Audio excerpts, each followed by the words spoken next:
यह सुनकर आर्षी के मन में हलचल उत्पन्न हुई। उन्हें लगा जैसे कोई उनकी अंतरात्मा को झकझोर रहा हो।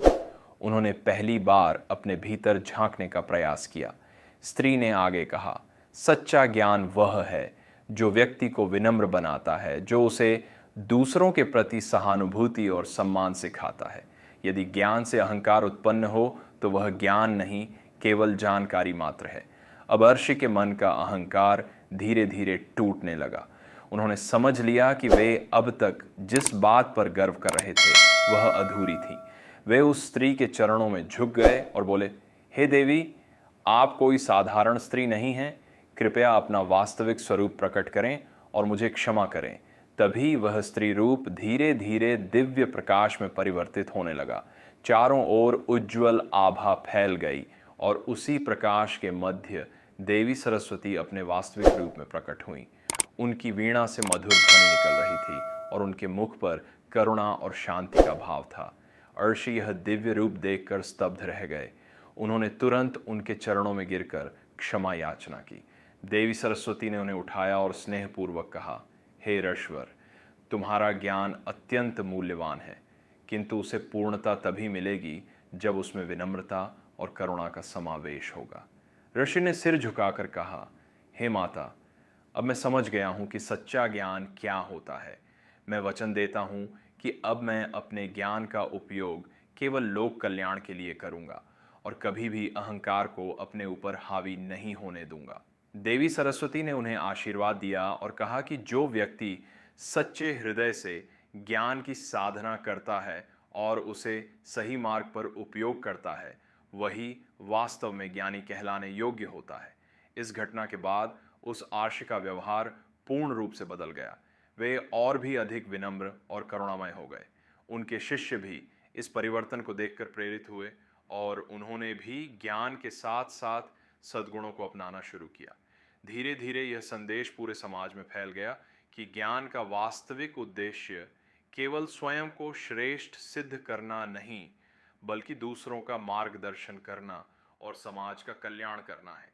देवी सरस्वती अपनी इस लीला से संतुष्ट हुईं। उन्होंने देखा कि अब सृष्टि में ज्ञान के साथ साथ विनम्रता और संतुलन भी स्थापित हो रहा है। यह वही स्थिति थी जिसकी उन्होंने कल्पना की थी। लेकिन सृष्टि की यात्रा अभी समाप्त नहीं हुई थी। आगे भी अनेक परीक्षाएं और चुनौतियां आने वाली थीं, जिनके माध्यम से ज्ञान और अज्ञान के बीच का अंतर और भी स्पष्ट होने वाला था। देवी सरस्वती की उस लीला के बाद सृष्टि में ज्ञान और विनम्रता का संतुलन स्थापित होने लगा था, किंतु समय के साथ जैसे जैसे मानव समाज का विस्तार हुआ, वैसे वैसे नई चुनौतियां भी सामने आने लगीं। मनुष्य ने ज्ञान के बल पर अनेक विद्याओं में प्रगति की। उन्होंने लेखन सीखा, गणना की विधियां विकसित की, संगीत के नए राग बनाए और कला के अनगिनत रूपों को जन्म दिया। परंतु इसी के साथ कुछ लोगों ने ज्ञान का उपयोग स्वार्थ और नियंत्रण के लिए भी करना शुरू कर दिया। कुछ विद्वान ऐसे भी उत्पन्न हुए जो अपने ज्ञान का प्रयोग दूसरों को दबाने और अपने प्रभाव को बढ़ाने के लिए करने लगे। वे अपने शिष्यों को पूर्ण सत्य नहीं बताते थे, बल्कि उन्हें सीमित ज्ञान देकर अपने अधीन बनाए रखते थे। इससे समाज में असंतुलन उत्पन्न होने लगा। जहां एक ओर कुछ लोग अत्यंत ज्ञानी बनते जा रहे थे, वहीं दूसरी ओर कई लोग अज्ञान में ही पड़े रह गए। देवी सरस्वती ये सब देख रही थीं। उन्होंने अनुभव किया कि यदि ज्ञान को कुछ सीमित लोगों तक ही बांध दिया गया, तो सृष्टि का संतुलन फिर से बिगड़ सकता है। ज्ञान का उद्देश्य सबका कल्याण करना है, न कि किसी एक का प्रभुत्व स्थापित करना। इसलिए उन्होंने एक नई योजना बनाई जिससे ज्ञान को मुक्त और सुलभ बनाया जा सके। उन्होंने इस बार किसी एक व्यक्ति को नहीं, बल्कि कई स्थानों पर एक साथ प्रेरणा देने का निर्णय लिया। वे अदृश्य रूप में विभिन्न आश्रमों, गुरुकुलों और विद्या के केंद्रों में पहुंची और वहां के सच्चे साधकों के हृदय में एक नई भावना जागृत की, ज्ञान को बांटने की भावना।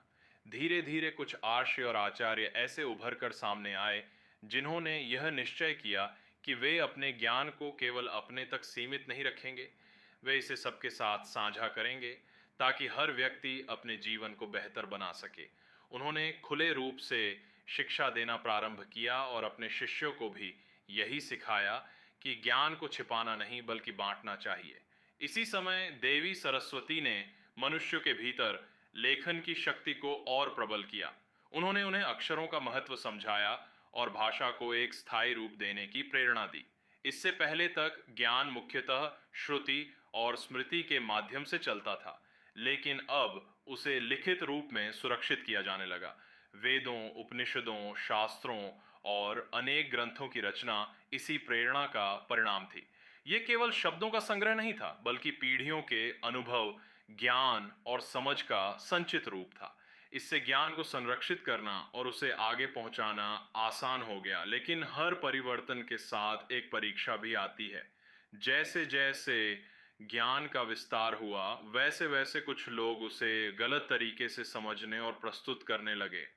उन्होंने ग्रंथों की व्याख्या अपने स्वार्थ के अनुसार करनी शुरू कर दी। इससे समाज में भ्रम और मतभेद उत्पन्न होने लगे। देवी सरस्वती ने यह देखा और उन्हें चिंता हुई कि कहीं यह भ्रम लोगों को सत्य से दूर न कर दे। उन्होंने निश्चय किया कि अब उन्हें लोगों को केवल ज्ञान देना ही नहीं, बल्कि उसे सही रूप में समझने की बुद्धि भी प्रदान करनी होगी। इस उद्देश्य से उन्होंने कुछ विशेष आत्माओं को चुना जो सत्य के मार्ग पर अडिग रह सकें। ये वे लोग थे जिनका हृदय शुद्ध था और जिनमें सत्य को स्वीकार करने का साहस था। देवी ने उन्हें गहरी अंतर्दृष्टि और विवेक प्रदान किया, जिससे वे सही और गलत के बीच अंतर कर सकें। इन महापुरुषों ने समाज में भ्रम को दूर करने का कार्य किया। उन्होंने लोगों को सिखाया कि किसी भी ज्ञान को आंख मूंद कर स्वीकार नहीं करना चाहिए, बल्कि उसे समझना, परखना और अनुभव करना आवश्यक है। उन्होंने यह भी बताया कि सच्चा ज्ञान वही है जो जीवन में शांति, संतुलन और करुणा लाए। धीरे धीरे समाज में एक नई जागरूकता फैलने लगी। लोग अब केवल ज्ञान प्राप्त करने पर ही ध्यान नहीं देते थे, बल्कि उसे समझने और सही रूप में अपनाने का प्रयास भी करने लगे। इससे सृष्टि में एक बार फिर संतुलन स्थापित होने लगा। देवी सरस्वती यह देखकर संतुष्ट हुई कि उनका प्रयास सफल हो रहा है। उन्होंने अनुभव किया कि अब सृष्टि उस दिशा में आगे बढ़ रही है जहां ज्ञान केवल शक्ति नहीं बल्कि जिम्मेदारी भी बन रहा है। इसी दौरान एक और महत्वपूर्ण परिवर्तन हुआ।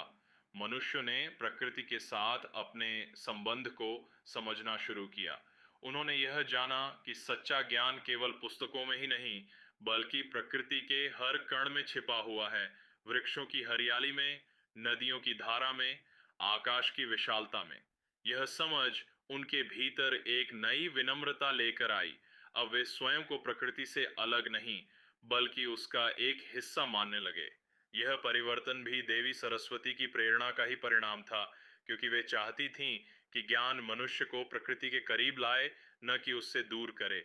लेकिन सृष्टि की यह यात्रा अभी अपने अंतिम चरण में नहीं पहुंची थी। अभी भी एक अंतिम शिक्षा बाकी थी, एक ऐसी शिक्षा जो यह स्पष्ट कर सके कि ज्ञान का सर्वोच्च रूप क्या है और वह मनुष्य को किस दिशा में ले जाता है। देवी सरस्वती जानती थीं कि यह अंतिम चरण सबसे महत्वपूर्ण होगा, क्योंकि यही तय करेगा कि सृष्टि में ज्ञान का भविष्य क्या होगा। इसलिए उन्होंने एक अंतिम लीला की तैयारी शुरू की, जो अब तक की सभी लीलाओं से अधिक गहरी और प्रभावशाली होने वाली थी। देवी सरस्वती ने जब यह देखा कि सृष्टि में ज्ञान का विस्तार तो हो चुका है और लोग धीरे धीरे उसके सही अर्थ को भी समझने लगे हैं, तब उन्होंने यह अनुभव किया कि अब समय आ गया है अंतिम और सबसे महत्वपूर्ण शिक्षा देने का। यह शिक्षा केवल शब्दों या ग्रंथों के माध्यम से नहीं दी जा सकती थी, बल्कि इसके लिए मनुष्य के हृदय को स्पर्श करना आवश्यक था। उन्होंने निश्चय किया कि इस बार वे किसी एक स्थान या एक व्यक्ति तक सीमित नहीं रहेंगी, बल्कि संपूर्ण सृष्टि के प्रत्येक प्राणी के भीतर एक सूक्ष्म रूप में प्रवेश करेंगी। वे अदृश्य रूप में प्रत्येक हृदय में स्थित हो गईं, ताकि हर व्यक्ति स्वयं के भीतर ज्ञान के वास्तविक स्वरूप को अनुभव कर सके। धीरे धीरे लोगों के भीतर एक नई अनुभूति जागृत होने लगी। वे बाहरी ज्ञान के साथ साथ अपने भीतर झांकने लगे। उन्हें यह महसूस होने लगा कि सच्चा ज्ञान केवल पुस्तकों, शब्दों या तर्कों में सीमित नहीं है, बल्कि वह आत्मा की गहराइयों में भी विद्यमान है। एक समय की बात है, एक साधारण युवक था जो ज्ञान की खोज में भटक रहा था। उसने अनेक गुरुओं से शिक्षा प्राप्त की, अनेक ग्रंथों का अध्ययन किया, लेकिन फिर भी उसके मन को शांति नहीं मिल रही थी। वह जितना अधिक सीखता, उतना ही अधिक उलझता जाता। एक दिन वह थक कर एक नदी के किनारे बैठ गया। उसने अपने जीवन के सारे प्रयासों को याद किया और सोचने लगा कि आखिर वह क्या खोज रहा है। उसी समय उसके भीतर एक मधुर और शांत स्वर गूंजा।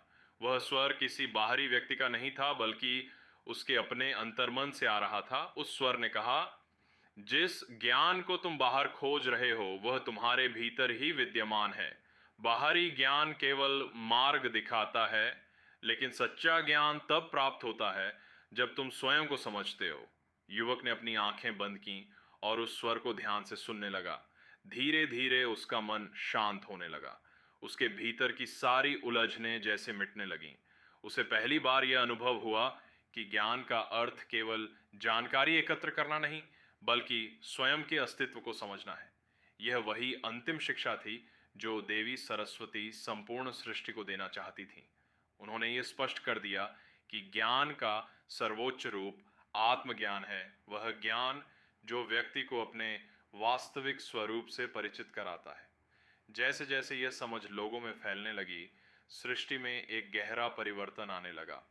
अब लोग केवल बाहरी उपलब्धियों पर ध्यान नहीं देते थे, बल्कि अपने भीतर की शांति और संतुलन को भी महत्व देने लगे। उन्होंने यह समझ लिया कि सच्चा विकास वही है जिसमें बाहरी और आंतरिक दोनों प्रकार का ज्ञान संतुलित हो। ब्रह्मा जी ने भी यह परिवर्तन देखा और अत्यंत प्रसन्न हुए। उन्होंने देवी सरस्वती से कहा, हे देवी, आपने सृष्टि को पूर्णता प्रदान कर दी है। आपने न केवल ज्ञान का संचार किया, बल्कि उसके सही अर्थ और उद्देश्य को भी स्पष्ट किया। देवी सरस्वती ने विनम्रता से उत्तर दिया, हे सृष्टिकर्ता, यह सब उस परम सत्य की ही लीला है। ज्ञान एक प्रवाह की तरह है, यह निरंतर चलता रहता है। जब तक सृष्टि है, तब तक ज्ञान की यह यात्रा भी चलती रहेगी। उन्होंने आगे कहा, मनुष्य को सदैव यह स्मरण रखना चाहिए कि ज्ञान का उद्देश्य केवल स्वयं को ऊंचा उठाना नहीं, बल्कि समस्त सृष्टि के कल्याण में योगदान देना है। जब ज्ञान के साथ करुणा, विनम्रता और सत्य का समावेश होता है, तभी वह पूर्ण बनता है। इसके बाद देवी सरस्वती ने धीरे धीरे अपने दिव्य स्वरूप को सूक्ष्म रूप में परिवर्तित कर लिया और पुनः संपूर्ण सृष्टि में व्याप्त हो गईं। अब वे केवल वो एक रूप में नहीं, बल्कि हर उस स्थान पर विद्यमान थीं जहां ज्ञान, संगीत, कला और वाणी का आदर किया जाता है।